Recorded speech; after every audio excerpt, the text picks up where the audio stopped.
Hey, good evening, everybody. Welcome to What He Said with Kevin Walker. Of course, the good-looking man in the picture, not that other dude over. Matter of fact, he went to Yates, so there's no way possible he can be better looking than I am. First off, let's establish that. But welcome to What He Said with Kevin Walker. I am Kevin Walker, the man to my right, who you see on the screen. It's my man Gerry Monroe. What's up, Monroe? Man, what's going down, man? Hey man, I can't call it, man. I can't call, man. What y'all got going on in the tray? You know what? But before we even get to the tray, introduce yourself to some and say hello to others who ain't maybe ain't seen you in a minute, man. Tell them who you are and what you do. Well, I'm Gerry Monroe. Some people call me the 5-star general because I just battle. I like battling school districts and just fighting for what's right. I'm a 14-year education advocate.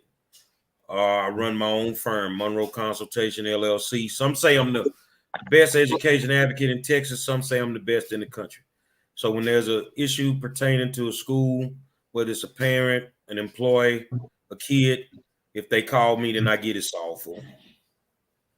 Cool. So, man, tell me this. I know it's something always going on, man. What's going on in Third Ward right now at Jack Yates, man? Well, our biggest issue right now, man, is just trying to galvanize the situation to try to get this turf field for these kids, man. You know, they got that grant and they didn't do it the right way. You know, when they got the grant, they didn't tell the community and the alumni that it was a matching grant. So yeah, they gave us $450,000, but in order to get the $450,000, you have to match the $450,000. So we got about maybe a month and a half, no more than 2 months to come up with this money, or we lose that field for them kids.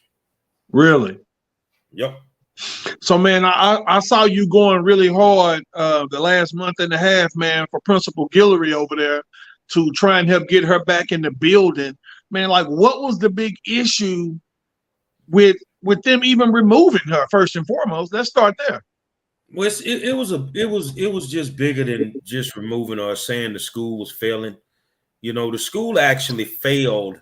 It didn't get a grade last year. So, and it was because of the CCMR numbers, college career readiness numbers. And that's tied to your technical classes like cosmetology and different classes like that. Well, the thing is the school actually turned the numbers into the district, and the district forgot to send them to TEA. So by the time they got ready to send them to TEA wouldn't take them. So all of us that didn't get those CCMR numbers, like Yates and Cashmere, we end up being schools that technically, quote unquote, failed. So that was the issue for trying to take her out. And then, you know, if they were going to take her out with CCMR numbers in December, that didn't make sense because the CCMR numbers don't come out until May. So, you know, it was just a plot to get up out of there. They want who they want in there. And whoever they were going to put there when they took out, oh, we're going to bring programs, we're going to bring additional funding. Well, ever since she got back, they ain't brought a program and they ain't brought no money. So they threw her back into the Lions Den with nothing to work with. Yeah. So from the perspective of Jack Yates and what Yates was, you know, my daddy was a Yates graduate. He went to Yates back in the late 50s and was a track star over there at Yates, man. And up until the time he passed away, he bled crimson and gold. We lived in Third Ward on the corner of Live Oak and Isabella. And I was actually primed all my life to be a Jack Yates Lion until my mom and dad got a divorce and we moved to South Park. And I was forced to, at that point, attend the greatest high school in the history of high schools in Rough South Sterling. And it couldn't have made my life no better, man. It couldn't have made my life any better than because I know you like to talk that 1986 state champ Jack Yates time. But let's talk about the next year, because I can't talk about when I was a youngster. Let's talk about when I was a senior. And we destroyed y'all, man. We destroyed your mighty Jack Yates Lion, Gerry Monroe. Well, I know y'all got that, but that was after I was gone. So true, man. I agree. You know, because me and your quarterback, you know, we used to argue all the time, Anthony Hemmett. And Yeah, I would always kind of kill the argument when I told him at the end of the game when we played, it was 48-6. So, you true. know, but the next year, and I give credit where credit is due. I mean, Hemmett, Charles and Frank, David Janis at wide receiver. That was a monster team, man. That was to me the first real juggernaut to really put up points and throw that ball like y'all was throwing, and then play lights out on defense, man. A lot of people don't remember that team, man. But I mean, when you come from the era where we come from, that was the real Friday Night Lights to me. Yeah, I agree with that. And the one thing that one of the greatest collegiate coaches of all time said, Barry Switzer, Barry said, man, if you give me Harris County, y'all can have the rest of the city of Houston. Y'all can have the rest of Texas. Give me Harris County. Allow me to recruit from a 20-minute span from Yates to Jones to Sterling to Worthing, and y'all can have everybody else in the state. But that shows you the type of respect that those high schools garnered. It was real respect back then. I mean, because, you know, over there with y'all, you had Anthony Benjamin at fullback. You had Jeffrey Murray at running back. You see what I'm saying? I mean, Yates, Sterling, and the Robinson, that's 25,000 easy.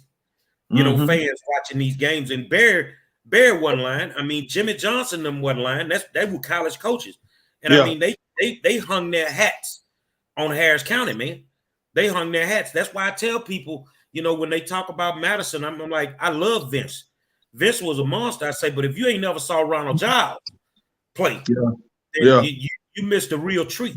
So when the Katy people get to talking nowadays, I just remind them, y'all wouldn't even put us on your schedule. And when you did, you took L's both times.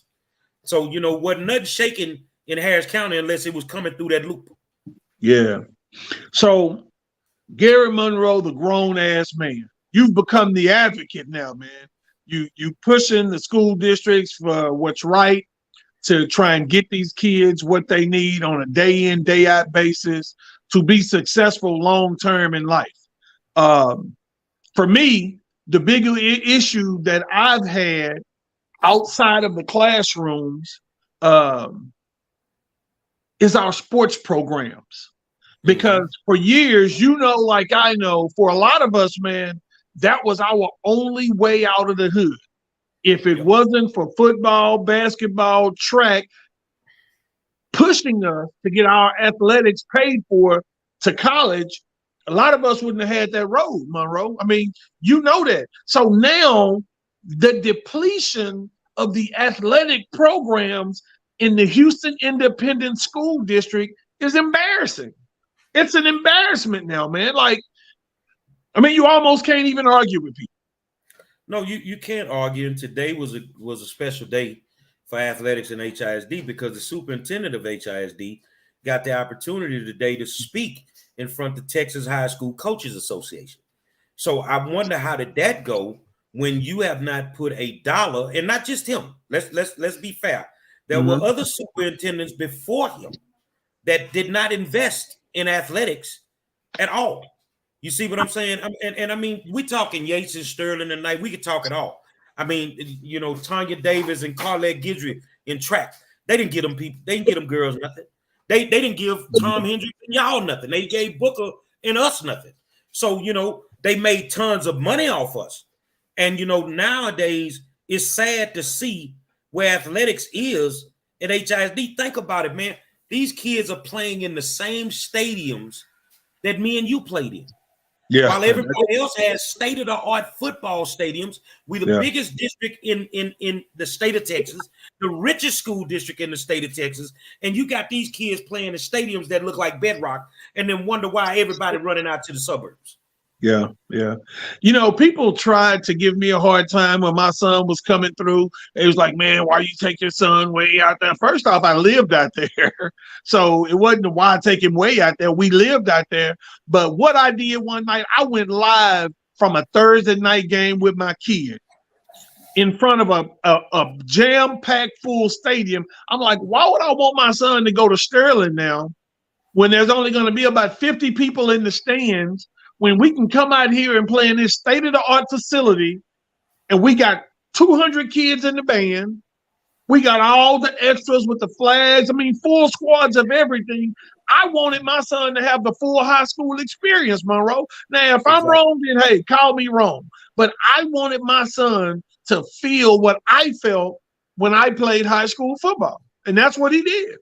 Well, I think that you, as a father, as a coach, I mean, you've done great. You've done a great service to the kids in the community, especially that Sunnyside community for over 20 something years, almost 30 something years, man. And when I met you, you were young chicken. You ain't had none of that gray hair. Neither one of us did. But we want our kids to experience what we experience. Like I told these kids, and I talk to them all the time. I mean, until you could come out in the dome. That was our thing. Everybody wanted to get to the dome. And I remember one Saturday afternoon, Yates versus Jones in the regional final, 49,000 people for one football game. You see what I'm saying? That's what you wanted for your son. You wanted the full experience.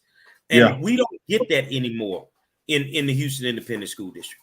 We don't get the support from you. You see more people at a youth football game than you see at a HISD game sometimes. True. That's true. You see what I'm saying? And I think it has a lot to do with the way the programs are ran. People are going to support what doesn't look raggedy. And HISD athletics, and it's no fault to Andre Walker, the athletic director. They don't give him any funding. Yeah. You see what I'm saying? They don't give him any funding. Nobody had a clue that, they called it the JC tournament. Then they turned it into the HISD basketball tournament. For a few years, they stopped doing the tournament because the athletic department didn't have enough money to pay the referees. How do you not have enough money to pay the referees? And they are not investing in our kids athletically. So when we think of athletics, we're talking about the auxiliaries, like you say, the band. We're talking about the flagettes, the majorettes, and it's all about a dollar, but they're not investing anything in these kids athletically. Yeah, I mean, that's ridiculous, man, because the majority of these kids that are at Worthing, Sterling, Jones doesn't exist as far as athletics go anymore, but Yates and all the schools that are inner city schools, man, the only way these kids have a chance to get out of here a lot of times financially is through athletics. And it's a shame that we're not investing on the front end of their lives. And we wonder why they're robbing each other. They're waiting on your mama, my grandmother, your grandmother to go to the store, and they robbing them in the parking lots because nobody is investing in them. Man, it was a couple of kids standing outside the store today, young kids. Sir, you got any change? I said, come here, man. I brought both of them in the store. I said, get whatever y'all want. They was like, whatever? I said, yeah, get whatever y'all want. One of them just went and got a soda. The other one went and got a couple of things of candy. I say, that's all. I say, y'all standing outside the store for some candy and a soda? I say, well, get you 2 sodas and get you 2 more bags of candy. That way you ain't got to stand out there tomorrow. They was like, you serious? I was like, yeah. Get whatever you want. I said, I told you, get whatever you want. They got it. I paid for it. I took them outside. I say, listen. I said, let me tell you something. I'm not saying that y'all shouldn't be out here, but what I am telling y'all is that there's a better way. Don't degrade or demean yourself for 4 bags of candies and 2 sodas. Find you something else to spend your time. Hey, read a book. Do something that's going to better you long term. And they was like, yes, sir, we was just hungry. I said, if you hungry, that candy and them sodas ain't going to fill no holes. Y'all need something solid. But my point to them was, man, I want to show them that instead of taking something from somebody, hey, man, sometimes all you really do have to do is ask and people will help you. People really will help you if you ask. One thing my grandmother raised me to believe, that a closed mouth don't get fed. Well, but it bothered me, man. It still bothers me to see the gang activity in HISD, Monroe, and nobody's doing a damn thing about it. Well, man, let me tell you I don't want to hear that shit from HISD police. They don't care. HISD, and a lot of people don't even realize this, they created the gang culture. They helped manifest it. And let's start with the 103 gang, which is in 3rd Ward, and YSB over on Yellowstone. How did those gangs come about? Well, when they decided they would kick the kids out of Ryan and say, well, you can't go here anymore, you got to go to Cullen, they bust them over to Cullen, and every day they had to fight to get home. So what did they do? They clicked up together. They started their gang. You see what I'm saying? To protect themselves. This is how it started. You know, like right now, you know, you guys' enrollment at Sterling, I think, is about maybe what, 1,400? And all of a sudden now they're talking about behind closed doors, well, we want to reopen Jones. Okay, so where you gonna get the kids from? They're gonna try to deplete Sterling's enrollment. Yeah. Okay, yeah. so then you're gonna try to get kids to come over from Worthing to go to Jones. Okay, so now these gangs don't have to be developed anymore. They're already there. So you're gonna mix these two rival neighborhoods, and then here we go. So HISD is one of the main culprits to this gang activity that's all around the city, especially in them schoolyards. They're one of the main culprits. It shocked me one time. I went to Worthing a few years back, and I went in the police office. We had to do, you know, a gang summit over there to try and reach the kids. And we walked in, and I'm talking to the officer, and he told me, man, we got 26 identifiable gangs on this campus. Wow. 26. They had the flags in the office, everything. And I'm like, this is unreal. You see what I'm saying? But when you bring it to the district, you know, what are you going to do about this? They don't have a viable plan. They don't have a plan to deal with nothing. So I hate where it's at right now. I think that, you know, Worthing, they made some strides to come back. They got a beautiful band over there.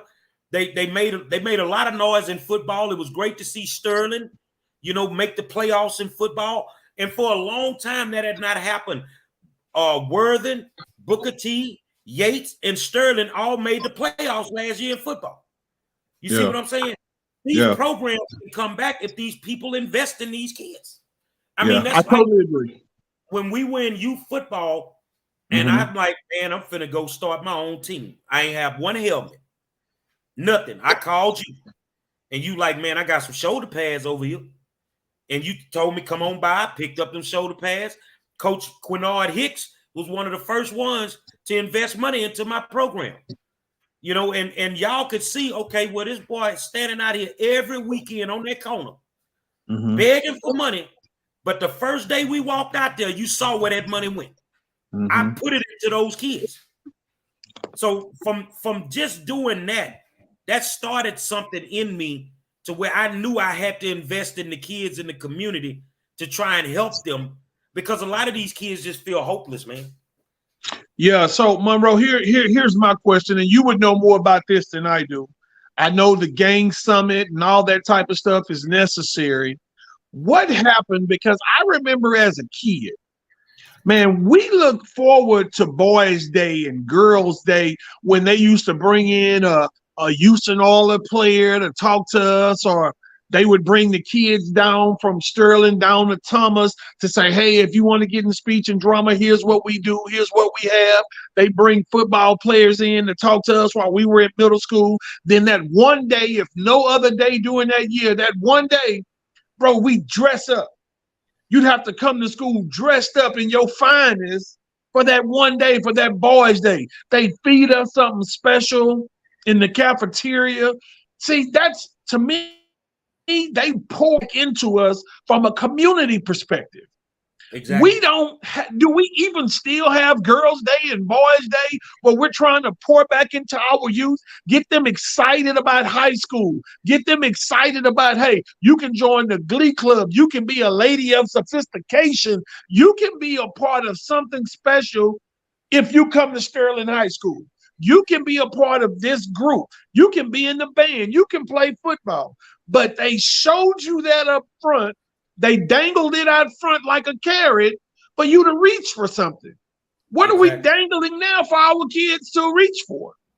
Well, I'll tell you this here. At Yates, we got a new coach, Raphael Thomas. Coach Thomas is a Lufkin graduate, played high school football at Lufkin with Reggie McNeil and Dez Bryant. And he was actually, it shocked me because, you know, Dez went to Oklahoma State. Ralph went to Oklahoma State too. And but Dez was the dog. Dez made it to the Cowboys, but Ralph Thomas was the dog on that team at wide receiver. So the one thing that Thomas has done is exactly what you just said. He calls it Man Up Monday. And on Mondays, football players are required to come to school with some slacks, with a jacket, with a shirt and a tie. If they don't have a jacket, wear a shirt and a tie. Because he All right, wants stop to right there, Monroe. Stop right there. Stop right there. Stop right there. How many parents fought him on that? Honestly, none. Really? None, because he set it in stone from day one. Okay. In order to be on this team, this is what you're going to do. Well, that's cool. That's cool. All football players are required to sit on the front row of every single class. On the front row. And it's been told to the teachers, if you have any issues out of a football player, just let the coaches know. We'll deal with it in practice. So, you know. Hey, man, that's special. So he's a different type of guy, man. I mean, I tell anybody, no matter what school you're from, come meet him. He a regular dude just like me and you. Like we used to sit in the park after the games and we'll just be talking and, you know, drink us a Bud Light or whatever. He don't drink, but he's that guy that'll sit down and he'll talk them X's and O's with you, or he'll talk life. And, you know, he let those kids know, yeah, I'm tough on you, but I expect for you to be something more than just a football player when you leave here. And like he tell them on a daily, if all I've done is make you a better person, then I've done my job as a coach. Yeah, true. That's good stuff. That's really good stuff. So speaking of the district, we've talked a lot about the athletic side of it. And clearly it doesn't take a brain surgeon to see that HISD ain't investing money in athletics. I'll give them the credit. They've done a good job with what's that, Delmar? Yeah. I think Delmar. The most racist school board member you ever see in your life, and they name a stadium after. Who is that? What's the stadium name now? Delmar. Oh, okay. You're talking about okay. Yeah. So tell me this, Monroe. Because I've seen it so well documented all over social media. What's your problem with the new superintendent, Millard House? Let's get, you know what? Better yet, let's unpack it. Better hold on. Don't tell me nothing yet. Oh, you know what? I got my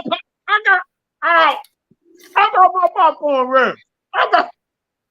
Tell me, what's your damn problem with Millard House, brother? Well, I'm gonna say this because I know this your program, so I'm not gonna get as loose as I normally get. But I don't do fake niggas, man. I knew he was fake from day one. Mm-hmm.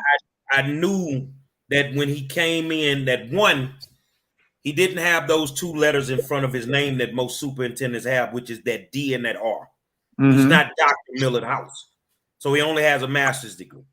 Two, he comes from a district that's 3 times smaller than HISD. He's never dealt with a high African-American population nor a high special ed population. So he was going to be behind the learning curve from day one. So when he came in, you really could not get a feel for him. So what I did is I reached out to some people in North Carolina, where he came from. Not in North Carolina, but in Tennessee, Clarksville, Tennessee. Mm-hmm. So if you talk to community members, they'll tell you what you need to do. And based on what they told me, they say what he's going to do, he's going to come in, he's going to get cozy up to the politicians. He's going to do all that. And then when it's all said and done, he's going to abandon your kids. He's going to abandon your kids. He's not in it for the kids. So, the way that he left Clarksville, Tennessee was a red flag to me. He wanted more money. They wouldn't give him more money. And then a couple of weeks later, he took the HISD job. So that means you were interviewing behind their backs anyway. So, coming in here, I look at it like this here. You've been in corporate America forever. When you don't do your job, you lose your job. So after 20 months on the job, I would ask anybody that's watching, tell me what has he done for African-American kids? Nothing. How have you made our schools better? You haven't. We're actually going backwards. The learning gap is actually going from here and is slowly doing this with him in charge. And he's not doing anything to fix it. So when I'm looking at kids, they spend so much money identifying our children for prison beds in as early as the 3rd grade. You can identify them for a prison bed, but you can't teach them how to read by the time they get in the 3rd grade. That scares me. So, you know, when if you ever watch a school board meeting, just watch him. He never answers a question. He can't. You can't answer a question that you don't know the answer to. He reads off his iPad. So, you know, the bottom line is he's not taking care of the kids. He's not doing right by the teachers. And everybody, well, he's not as worse as Greer was. I say give him 1 more year. And he will pass Greer up with how horrible Terry Greer was. And we know how bad Greer was. It's going to be tons of teachers to lose their jobs. And it's going to be a few schools that's got to get closed. And honestly, in your neck of the woods, Albert Thomas is at the top of the list. So where them kids going to go to school? You can't get a straight answer from this dude or his team. Yeah. And that's scary, man, because basically he came here to shut these schools down. They knew what they were doing when they got him. So it started off where it wasn't personal with me and him, but then some of the moves that he made it personal. Yeah. So that's basically my question to you. At what point did it turn personal? Because now, man, it almost seemed like you hate that brother. Well, it's only 2 guys in the world that I really have a hatred for. I know who one of them is. So who's the other? I ain't gonna say. I'm gonna say his name. I hated Lawrence Chamberlain. I hated it. And now Millard House. Kevin, you gotta be a special type of demon to mess over kids, man. Especially true that. I agree. That they already don't have nothing.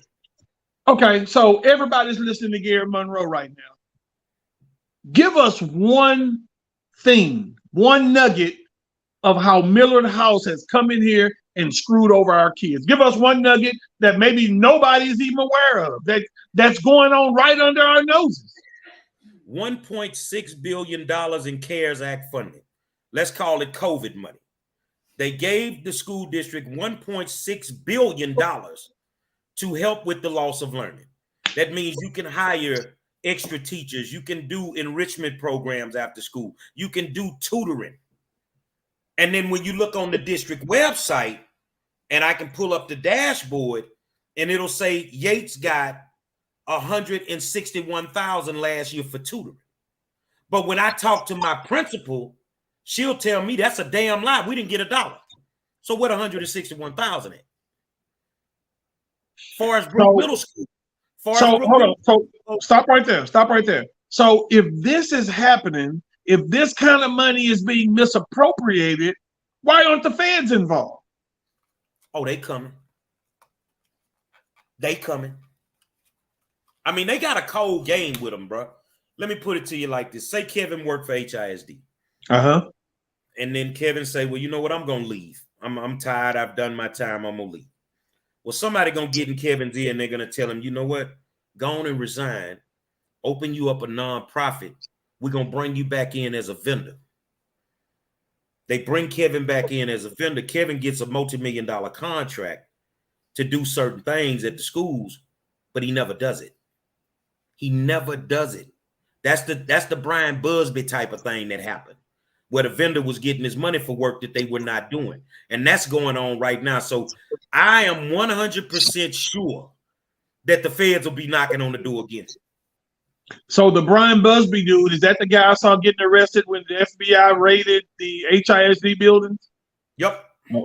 I thought that was the name I remembered. Okay, so what were you about to say about Forest Brook Middle? Forest Brook Middle School, they said last year they got $191,000 for tutoring. They didn't have no tutoring over there, so where that money at?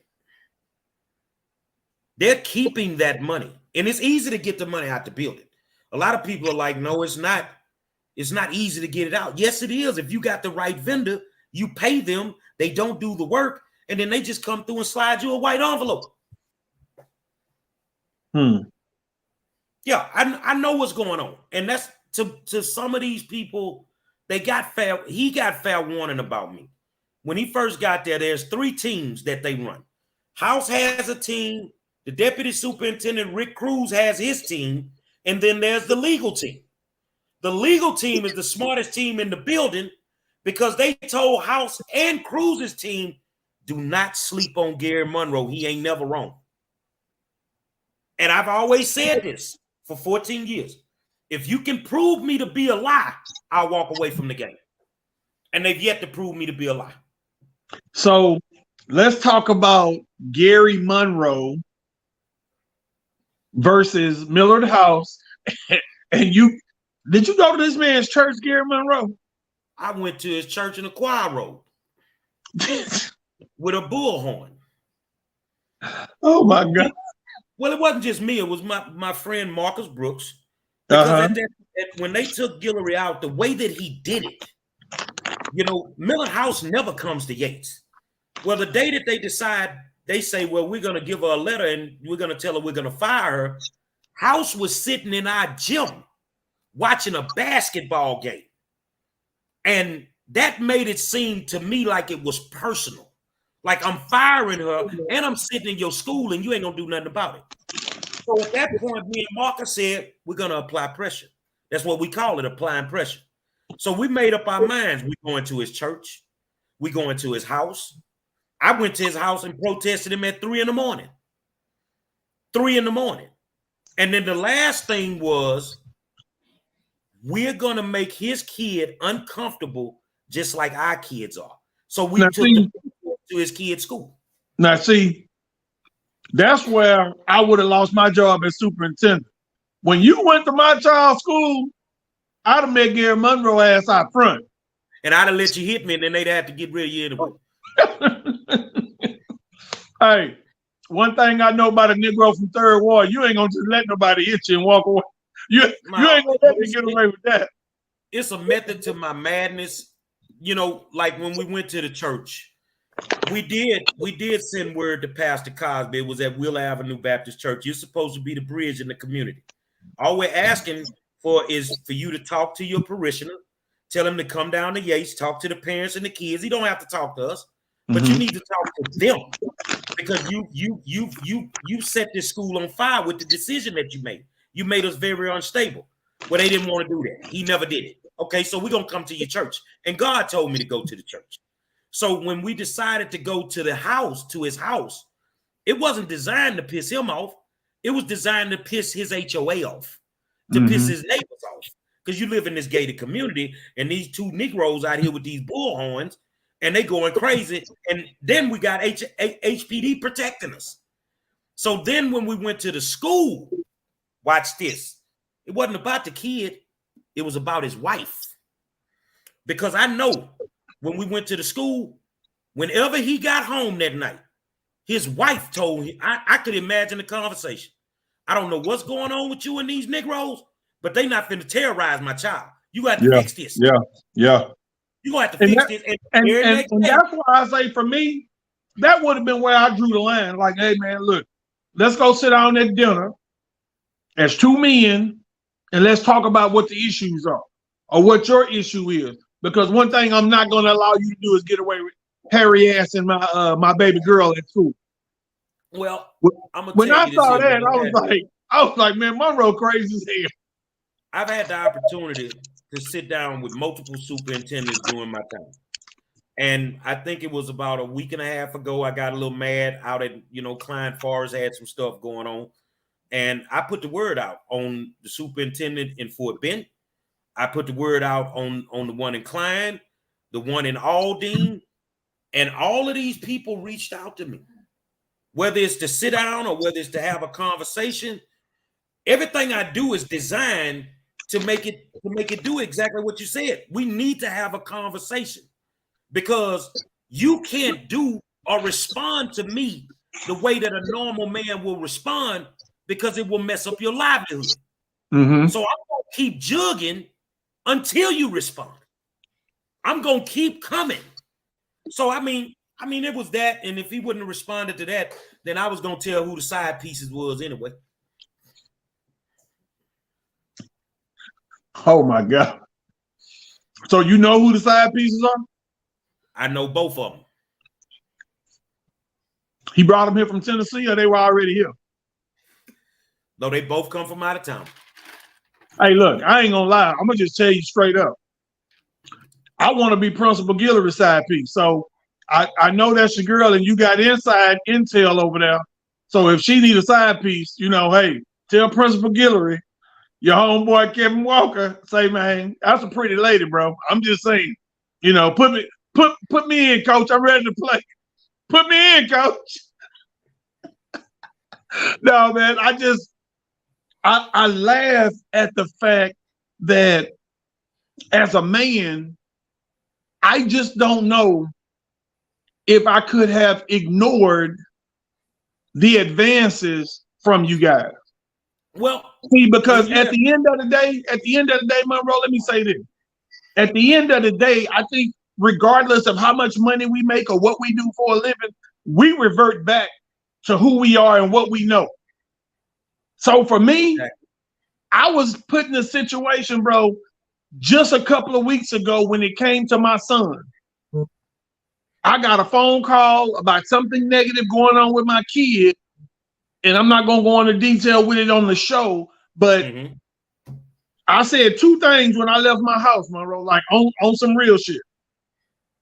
I was ready to either die or go to jail. Exactly. Because what you don't ever get a chance to do is put your hands on my baby. And it's crazy because I literally put my flip-flops on and was going to get in my truck with my underwear on before I snapped. It was a little cold outside. I was like, wait a minute, what's going on? So I had to come back in, throw some shorts on, throw another t-shirt on, and then I started that way towards him. But man, when it comes to the kids, when it comes to our kids, I watched a lady calmly talk about Iden Aldine, and you may know the situation about her kid getting molested on the back of the bus, getting raped on the back of the bus.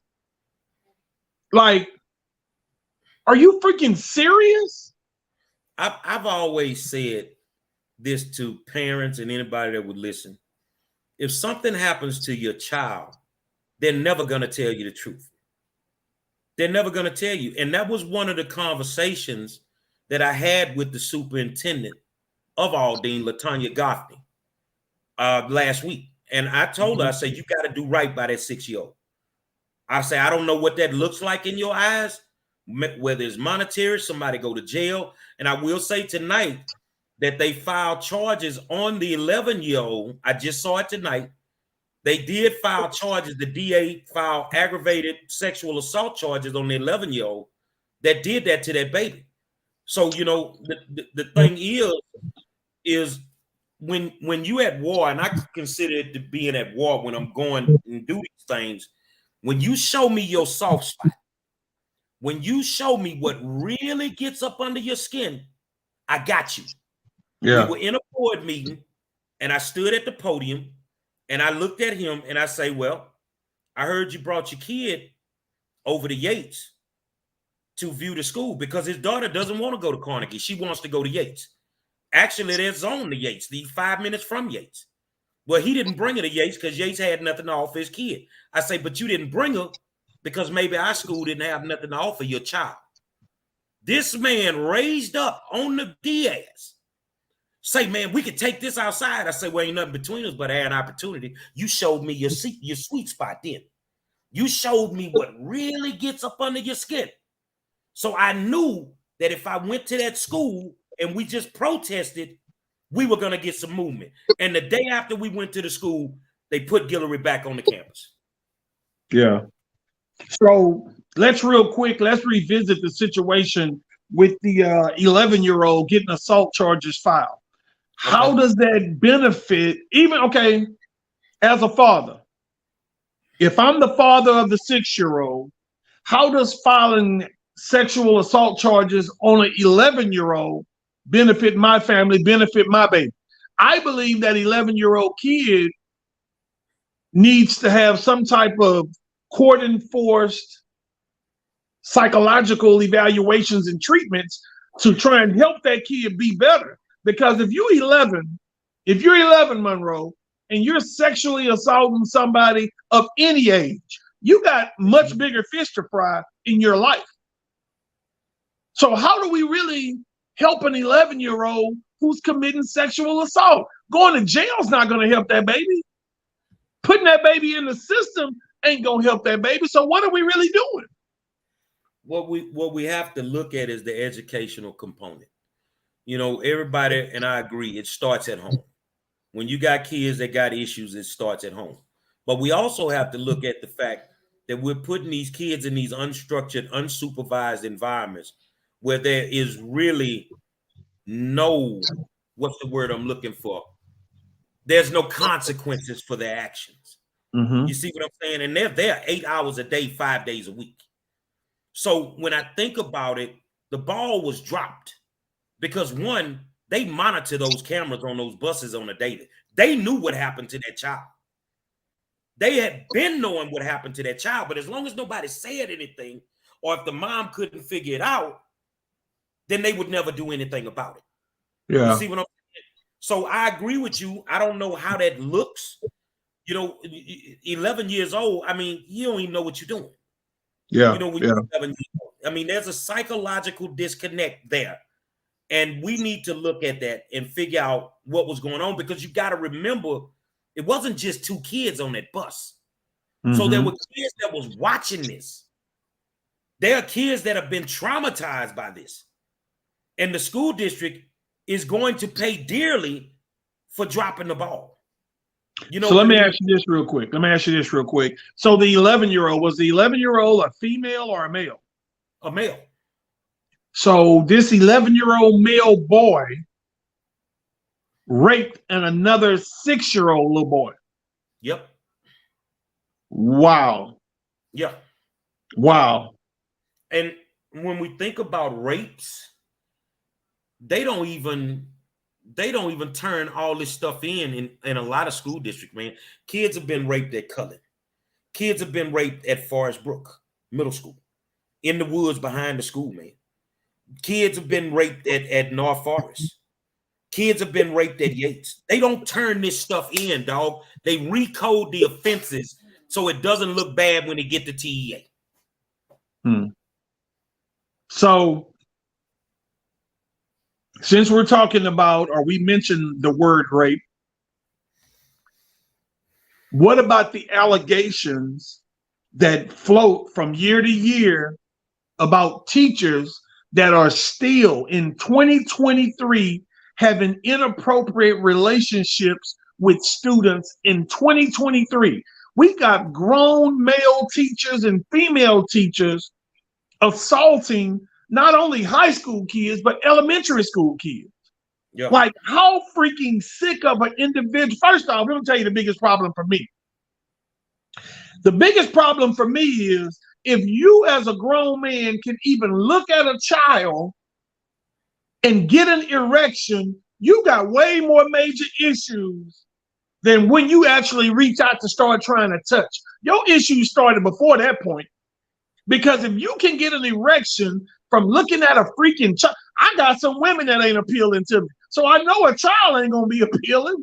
I'm just saying, Monroe, if you can look at a child and in your mind, your body formulates a male erection, like, you are one sick son of a bitch. You really are. But what are we doing allowing these people on our campuses? Well, it's not just allowing them on your campuses. It's, for example, say they catch them. Well, I caught one at Yates. I caught it at Yates, and I turned it in to the principal. Where they did an investigation. They said, we can't substantiate it. Hold on. Was this your time at Yates, or was this later on? No, this was a few years ago. Okay. You know, me being there as a volunteer, and I saw something that was strange to me, and I turned it in, and they say they couldn't substantiate it. Well, 6 months later, the principal texts me, and his exact words, "I don't care what you do, get this nigga off my campus." And I text him back, "Oh, you figured it out, huh?" But see, what they do is when they figure it out, it takes them so long to do an investigation that they allow them to resign. So when they resign, there's nothing in their personnel file that follows them to the next school district. Yeah. And Yeah. that's how they're able to keep doing it and doing it and doing it. Like the guy at Cullen who raped the girl at Cullen. And he was a police officer. They ain't do nothing to that man. But I always say, I mean, at a school, if you can't get no ass at a school, you the punk. Because them grown women around there chunking it like porno stars. Yeah. And you True. looking at these little girls, when them women around there just throwing it. They like sunshine from Harlem Nights. They just throw it up in the air in the sunshine. But HISD know what they're doing. But why would HISD do anything to stop it when at the administration building, they running a whole house too? Yeah. Everybody's sleeping with everybody.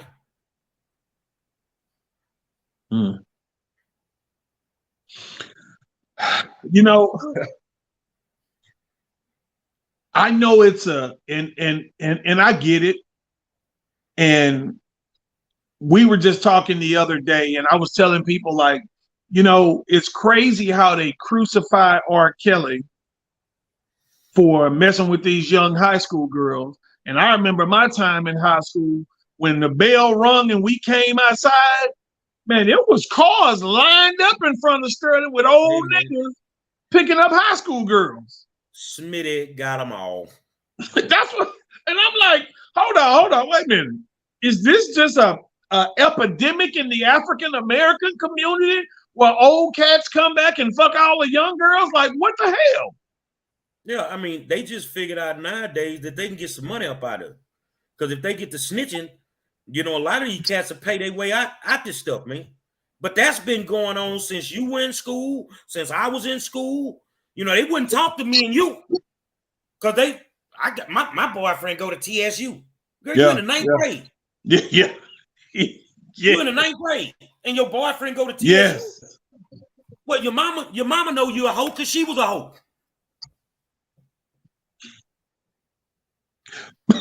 I'm out of popcorn, man. I ain't got no more popcorn left. I told them to get their popcorn ready, man.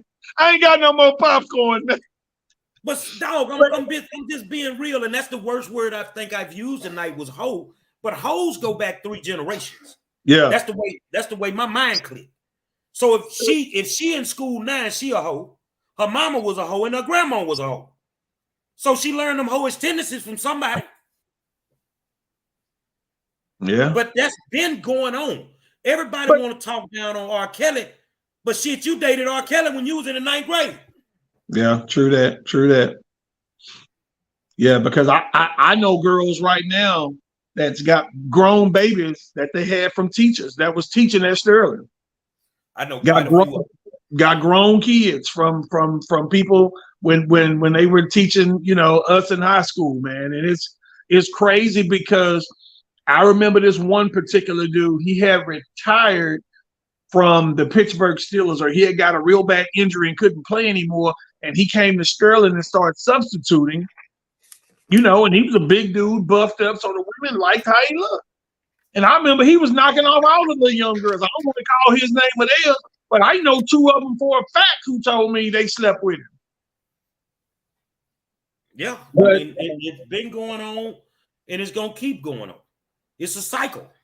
So, I mean, they good with it, bro. I mean, I can't do it. I mean, I was a band booster a few years back, and the majorettes would get dressed. You had to come down the hallway.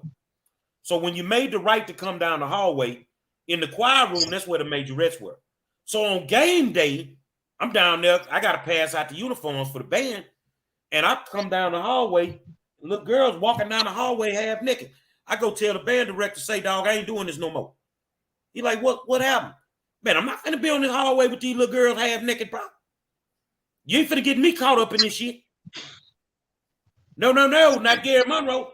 Yeah. Nowadays, all you got to do is say you did something. No. Mm-mm. So clearly, a lot of people support Gerry Monroe, the advocate. They love what you do for the kids. They love how you go in like a bear just to tear up these school boards and go after these supposed superintendents.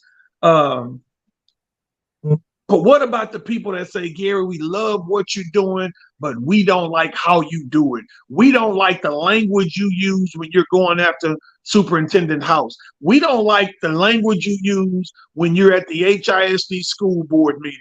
We don't like the way you walk in like the bully on the block and try and force an issue regardless of the outcome. Can you do this a different way? No. You know why I can't do it a different way? Because when I first started, I showed up in a nice suit and a tie. I spoke very eloquently, and they shit it in my face. And from that day forward, I'm not going to allow this to happen anymore. So I had to figure out how to get them to respond. And I'm going to be honest with y'all. I don't have to do that anymore. I don't do that. I pick up the phone now and I make phone calls and we have discussions and we try to solve it. You know, you don't see me doing much media anymore. I used to be on the news like every other day. I minus doing Isaiah in December and January. I hadn't been on TV in almost 2 years because now they take me serious. Mm-hmm. So, you know, at the end of the day, there's always a different way to do things. Me and your goal, just like everybody that's watching, is to get from point A to point Z.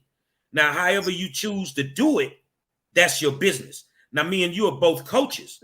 You back in the day, you ran the power out. That was your way to get to the end zone. Mm-hmm. You know, I was the guy that came out, didn't really know what I was doing, but I'm finna bring this passing attack. I'm finna get to the end zone. You see what I'm saying? So, however it's being done, the only thing I can tell them is tell me when I've not been successful. You may not like the way I do it. You may not like how I say it, but show me where I failed. So I'm in the spirit of Malcolm because I've never seen a documentary where anybody that took a march with Malcolm got their head bust open. I've never seen that. So I walk in the room. I'm dead serious about what I need to do. And if we don't get to some resolution, then I'm going to do what I have to do and say what I have to say. And I'm armed with the Constitution of the United States. So when people think, well, he's saying all this stuff and they're not doing nothing about it, technically they can't. And that's the thing. As long as I don't curse them out in a board meeting, as long as I don't threaten them, I can say whatever I want. I was at HCC today. I went to the HCC board meeting. I went to Fort Bend Monday night and told the superintendent, try Jesus, don't try me. I'm not to be played with. So, you know, you can think that it's a game with me, but it stops being a game when them people walk into your building with them 3 letters on their back, on them blue jackets. So other than here on Facebook under Gerry Monroe, so how do people follow your content? How do people watch what you're doing? How do people contribute to what you do? Because you don't get a salary. So how do people contribute to help you continue to do what you're doing? Because the work is clear. The results are clear. So how do people support Gerry Monroe, even financially, to help you keep going? Well, financially, I run my own consultation company. I'm an education advocate. And I knew when I got into it that our money was not like those other people's money. So I don't charge people $25 to $75 an hour to do an assignment. I give you a flat rate. I analyze what you give me. But the one thing I will never do, I'm not going to defend a kid that's wrong. If your child is wrong, I'm not dealing with it. I'm not doing it. No, I'm not. But if he's right or if she's right, then I'll go to war. You know, but they can follow me on Facebook, just Gerry Monroe. I don't have a website. I don't have business cards. And I've done 670 assignments with no losses. Because when I take on an assignment, your child becomes my child. And I'm going to fight for them like they're my child. And I'm going to be relentless and I'm not going to give up. So that's the thing that the school districts bank on us not knowing their policies, not knowing their procedures. You know, they put you in a room with the attorney. A lot of people get intimidated, but you can't intimidate me with your attorney when my major is criminal justice. You can't tell me anything because I've mastered all your policies and your rules. So it's hard to get around me. And the thing is you get to pick. When I take an assignment, I have a rule. you get to pick how you die. You can die fast or you can die slow. But either way, I'm going to kill you. In this assignment, I'm going to kill you. If it gets to the point where I have to work this assignment, I'm coming for your livelihood. I'm coming for everything now. So if you want to play the law average, then come on and play with me. This is my arena. I'm like the Ojeda brothers, the Cali Cartel. I created my own lane. And a lot of people now want to be education advocates. And I'm like, okay, cool. But in the education advocacy game, I always tell people, you get a choice. You can either buy you a pair of tennis shoes from Walmart or you come over here and get these Jordans because I'm the Michael Jordan of the game. Yeah, yeah. So I heard you mention your educational status. So how far along are we in school now, my brother? I know you went back to school. So how far along are you right now?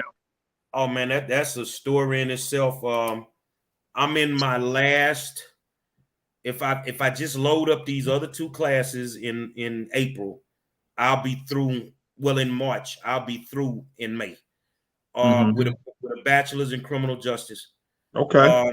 I've had several district attorneys tell me they saw me battle in level 3 hearings, in front of the school boards, and that means I'm going toe to toe with the school board attorney, and I've dismantled attorneys. So I've had several DAs that told me, "Don't go get your master's, go straight to law school." District Attorney Brian Middleton in Fort Bend, he say, "Man, I want to see," because he teaches, he's a professor at Texas Southern.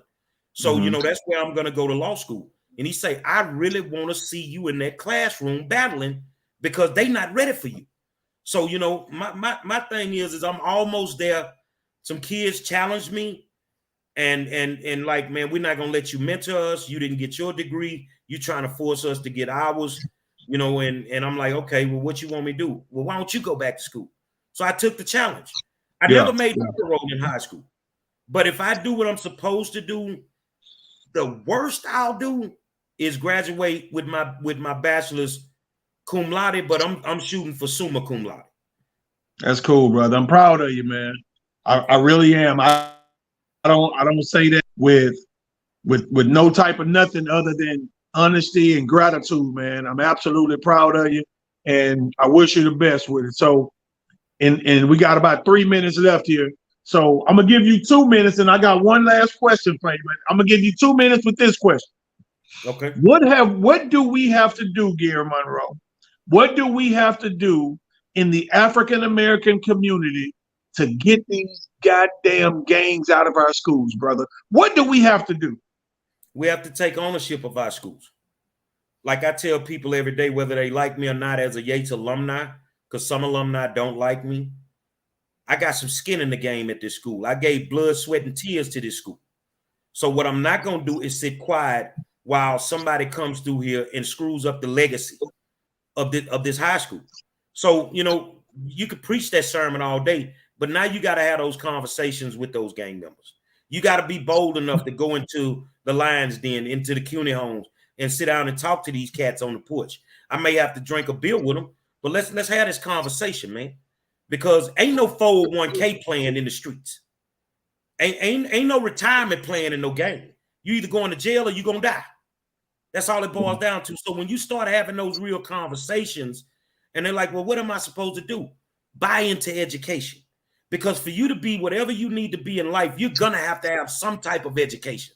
And we're at a sad point in life where the average kid can get a better education in the state penal system than they can in the educational system. You see what I'm saying? You can't get a parole date unless you got a GD. So either way, you're gonna get an education. It's up to you. But I think we have to take ownership. We have to have the conversations with the parents that are absent, from the educational environment. But more importantly, we're gonna have to hold the school district accountable. 0 tolerance for gang violence on our campuses. That's all it boils down to. If you want to be here, then we want you here. But if you don't want to be here, we're going to get you up out of here. You add by subtracting. Yeah, I tell people all the time, the biggest thing that I miss about coaching Little League is me and all my coaches would put on our Southside Cowboy gear, and we would walk through Kings Row and all these apartments that everybody was scared to go into. But when we walk through, it's like, oh man, y'all the Southside Cowboys. Because kids want to be winners. Kids want to be a part of something successful. So when there's no outlet, the only thing that's available in their face is the gang shit. So if you don't give them an outlet, they're going to reach for something. And the closest thing to them, right on some of them doorstep in the CUNY home, is to join 103.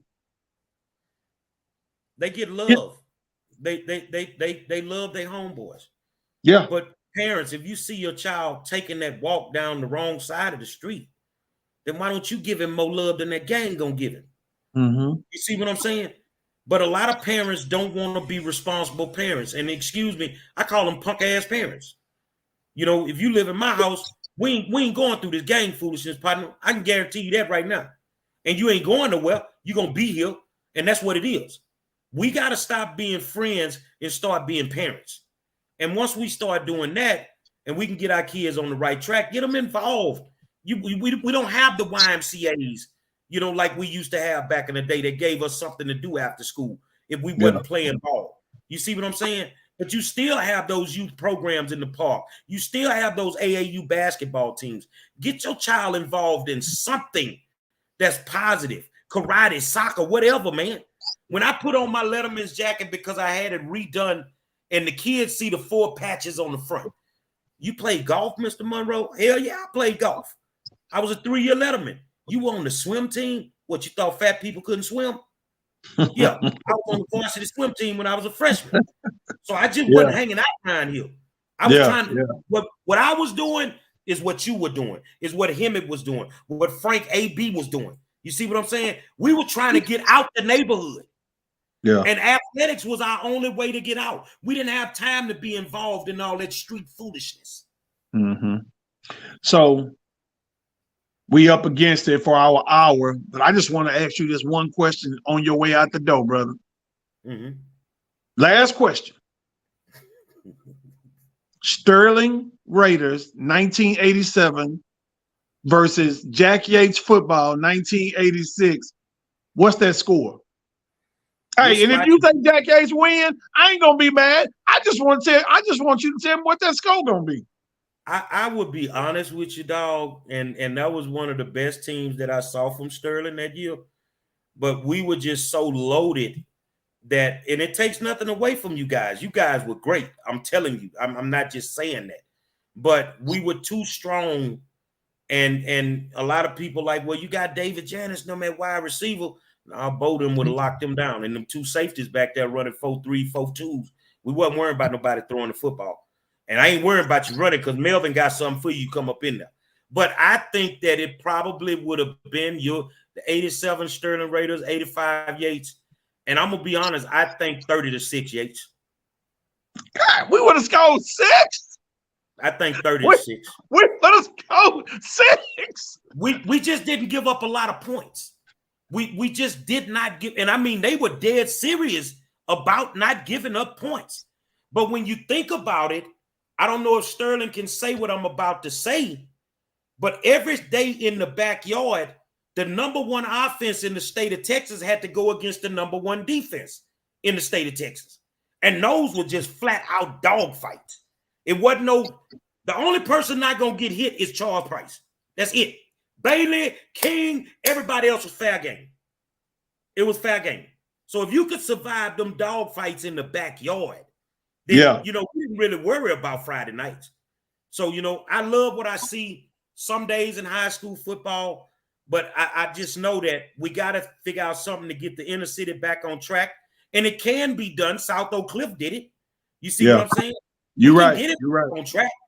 You're right. You know, we can definitely get it back on track, but we got to give these athletes a reason to come back to Sterling, to come back to Yates, to come back to Worthing. You see what I'm saying? But having the worst uniforms in the building don't work. You know, when the season getting ready to start in the summer, telling Worthing, well, we only got 9 helmets for you. That don't work. You see what I'm saying? We got to invest in them. But I think that year there, dog, I mean, I had the house bet on y'all.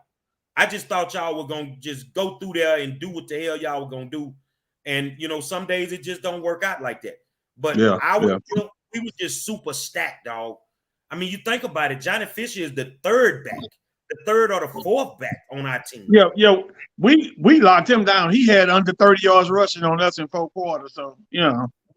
But when he played with us, he only touched the ball 46 times, but he scored 16 touchdowns. Yeah. I mean, it is what it is, brother. But Hemet is one of my all-time favorite quarterbacks, and I look forward to the day that you, Hemet, Jeffrey Murray, you feel what I'm saying, get inducted into the HISD Hall of Honor, because that's where y'all supposed to be. That's where y'all supposed to be. They got to put the great ones in, man. And that's funny. Somebody brought that up to me. They said, Kevin, you deserve to go into that. I didn't even know they had a Hall of Honor. Somebody brought it to me. They said, you deserve to go in based on all the kids you've coached that made other teams great, even after you were done playing in high school. I think Andre Walker did a great thing creating that Hall of Honor, because our first year, man, I mean, we went in with some monsters. They put our whole team in, and they said it was only fair that they put us in because we won the UIL state championship.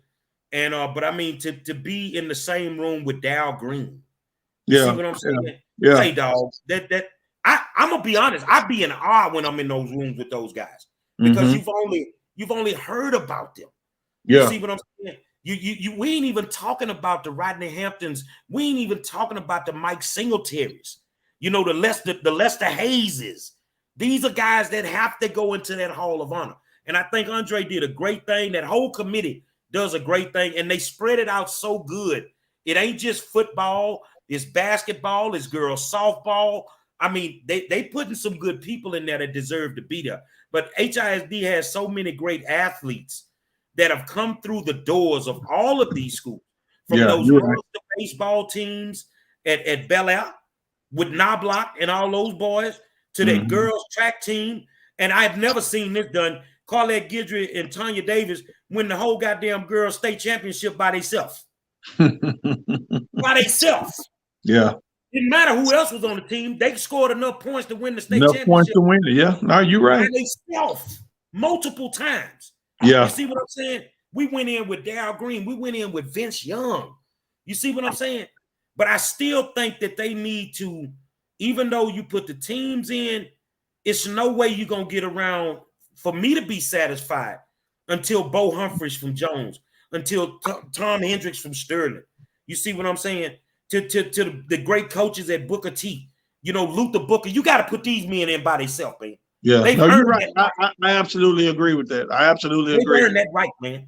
Yeah. Because back then, dog, you think Coverson at Worthing, Hendricks at Sterling. You know what I'm saying? Bo Humphreys at Jones. Booker at Yates. This is every Friday night. Yeah. You didn't get no breaks. It wasn't no breaks on Friday nights back then. And the only thing I wish that the kids could feel, and I think they should do a Black high school football classic in Houston, put it in Reliance Stadium. We knew that if we took care of our business, if Sterling took care of their business, we were going to the Dome when the playoffs started. Our kids don't get that experience anymore, man. Yeah. Well, Monroe, I enjoyed talking to you, brother. We got to do this more, at least once a month, man. We gotta talk like this once a month, and we'll do more current affair stuff. When we do it again in March, we'll do more stuff that's coming down the pipe for you as well.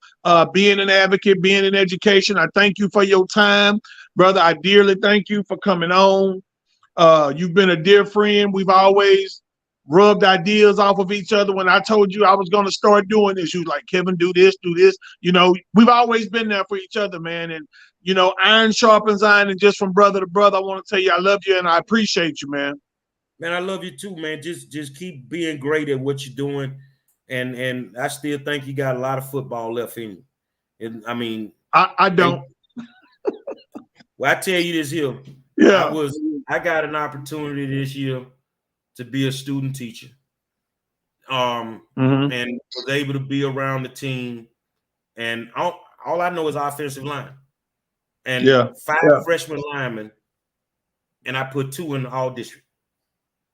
Two of them made all district. Freshman linemen. Yeah, one of the kids wore the Southside Cowboy gear, old Tristan. Say, man, I'm gonna leave you with this. I tell Terrence, bring him on by here, man. Let me see what he's working with. Yeah. The kid get on the ground. He say he a center, Monroe. He get on the ground in the shotgun. He never looks between his legs. Yeah. And he snapped the ball. I say, T, that's the starting center. He say, Monroe, you ain't seen him. Dog, you don't do that. I say he the starting center. And when I called his daddy, I was the one that called his daddy to let his daddy know that he made the all-district team. Yeah. T. Gaddison, good dude, man. Gaddison, good dude. Yeah. Good dude. But man, again, thank you for coming on. That's our time. I'm Kevin Walker. This is what he said with Kevin Walker. That's Gerry Monroe. Thank you, Gerry Monroe. We love y'all, man. Peace.